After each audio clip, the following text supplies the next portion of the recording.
उत्तानपाद को अयोध्या का राजा बनाया है। उत्तानपाद बहुत ही अच्छे राजा थे, धर्म के मार्ग पर चलने वाले राजा। कैसे राजा थे उत्तानपाद?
प्रजा को पुत्र की दृष्टि से देखने वाले राजा। इनकी प्राण प्यारी का नाम था सुनीति। सुनीति पतिव्रता थी, बहुत ही अच्छे विचारों वाली थी, बहुत सुंदर थी सुनीति। श्रोता बंधुओं, लेकिन कमी थी कि सुनीति की कोख से किसी बच्चे ने जन्म नहीं लिया। और लोगों बात सत्य है, चाहे खरबों की दौलत हो, अगर बेटा नहीं है, संतान नहीं है, तो सब कुछ मिट्टी के समान है। उन लोगों से पूछिए, उन लोगों से पूछिए जिनके संतान नहीं है, लाखों लाखों रुपए डॉक्टरों को दे देते हैं, तांत्रिकों को दे देते हैं, सियानों को दे देते हैं, लेकिन लोगों किस्मत से किसी की पेश नहीं गई है। जो विधाता को मंजूर होता है वही होता है। आज महाराजा उत्तानपाद अपने महल से और अपने कचहरी की तरफ जा रहे थे, रास्ते में दो लोग मिल गए।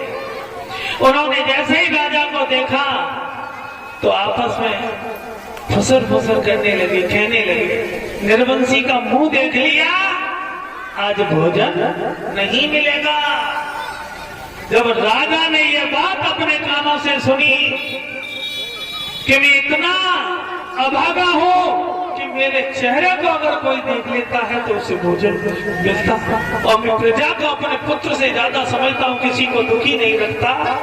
आज राजा ने कचहरी को बर्खास्त किया और एकांत में बैठकर रोने लगे, कहने लगे, विधाता विधाता, मैंने ऐसे कौन से पाप किए जो एक संतान का मुख नहीं देखने को मिला। विधाता, बेटा न होता तो बेटी ही होती, उसके सहारे हमारा जीवन कट जाता।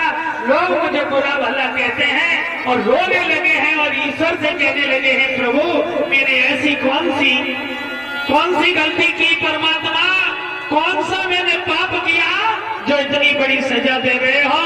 और रो करके विधाता से कहने लगे हैं, याद करते हैं परमात्मा की, विधाता तेरा कहा बिगाड़ो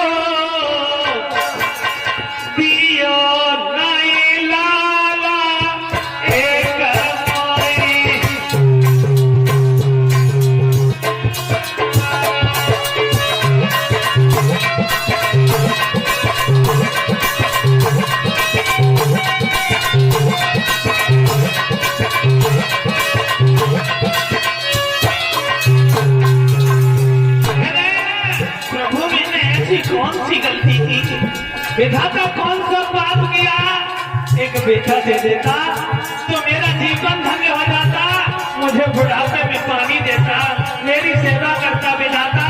हमारा इस दुनिया में कोई नहीं है, अभी तो हाथ पैर चल रहे हैं, और बुढ़ापा आएगा तो इसके सहारे जीवन कटेगा विधाता।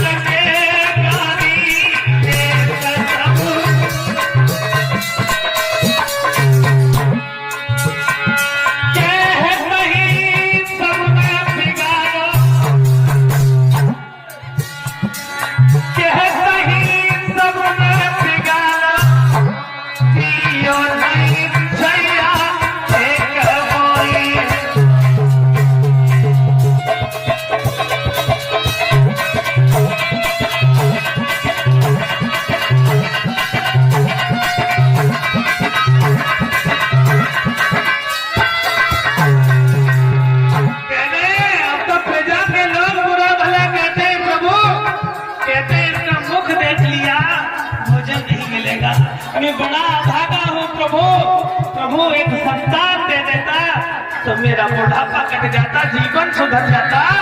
और कह रहे हैं प्रभु एक बेटा है तो